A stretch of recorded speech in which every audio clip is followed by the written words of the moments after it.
Hello બાળકો, welcome to my YouTube channel physics from the heart. આ વખતે કોરોનાની મહામારીની અંદર જે કાંઈ તકલીફનો સામનો બધાએ કરવો પડ્યો છે તેમાં સૌથી વધુ વિદ્યાર્થીઓએ કરવો પડ્યો છે, કારણ કે ભણતર ઉપર ઘણી બધી અસર થઈ છે.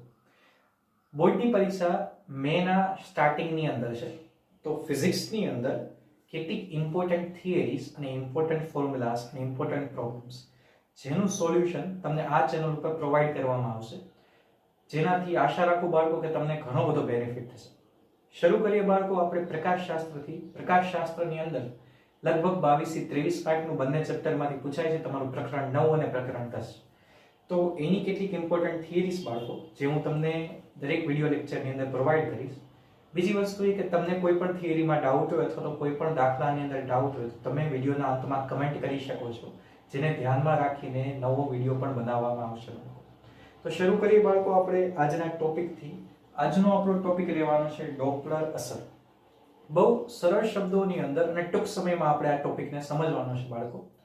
સમજીએ આપણે 11મા ધોરણના કોન્સેપ્ટથી. 11મા ધોરણની અંદર ડોપલર અસર આપણે ભણી ગયા, પણ ત્યાં ધ્વનિ તરંગો વિશે ચર્ચા કરવામાં આવતી.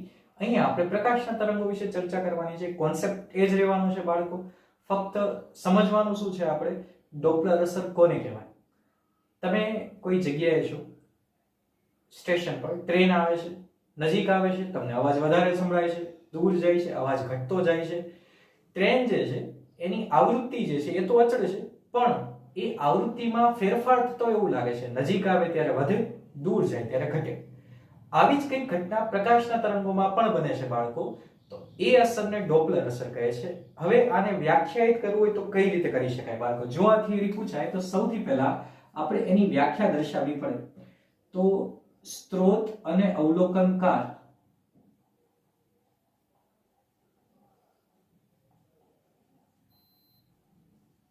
ની સાપેક્ષ ગતિ ના કારણે સ્ત્રોત અને અવલોકનકારની સાપેક્ષ ગતિના કારણે ઉદ્ગમની અથવા તો સ્ત્રોતની આવૃત્તિમાં થતા ફેરફારને ડોપલર અસર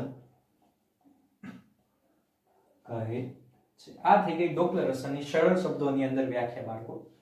હવે તમને એના ફોર્મ્યુલા સમજવાના છે, બટ ટેક્સ્ટબુકની અંદર ડાયરેક્ટ સૂત્ર આપી દીધું છે. આપણે એની સાબિતી કરીએ બાળકો.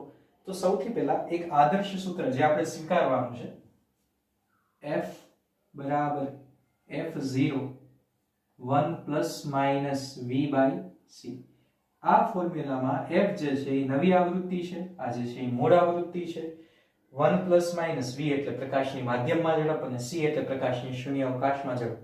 આના ઉપરથી આપણે એક સૂત્ર સાબિત કરી જે ટેક્સ્ટબુકમાં આપણને ડાયરેક્ટ આપ્યું છે. તો F ના છેદમાં F0 બરાબર 1 plus minus V by C.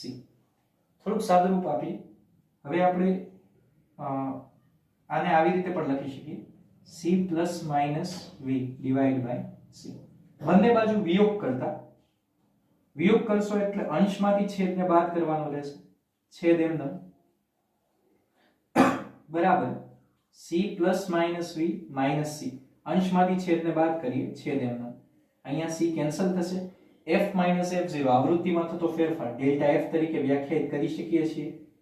F0 બરાબર plus minus V by C.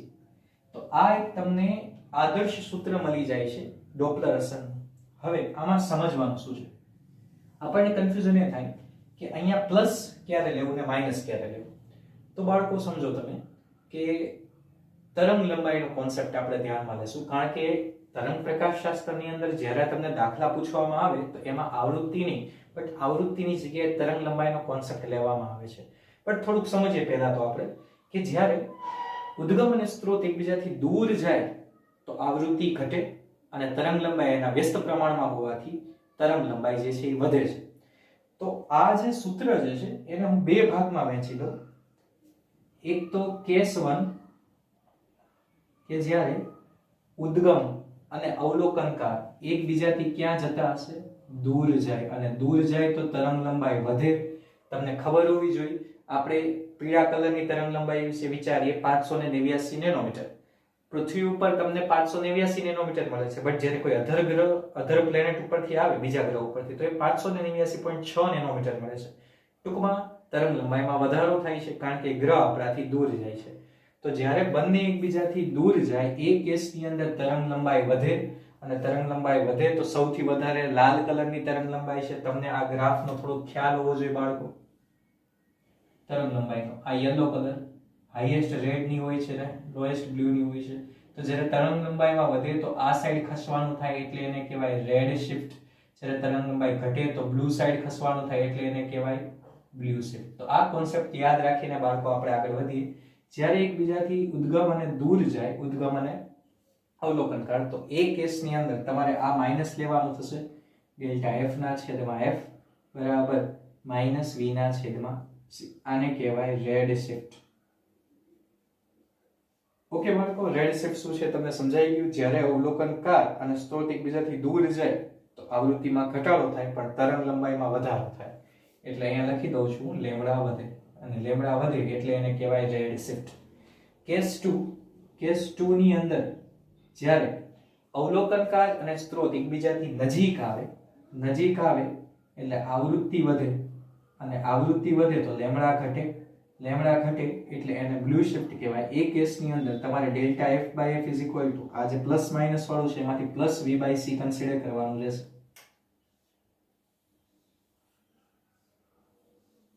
જેને કહેવાય બ્લુ શિફ્ટ.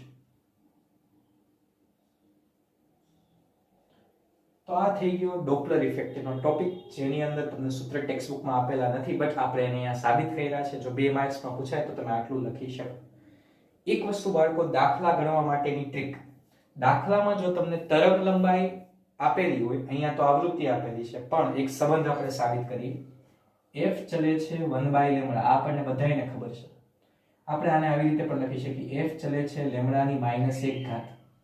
જો હું આમાં ત્રુટિ લખું તો ડેલ્ટા f ના છેદમાં f બરાબર માઈનસ ડેલ્ટા લેમ્ડા ના છેદમાં લેમ્ડા.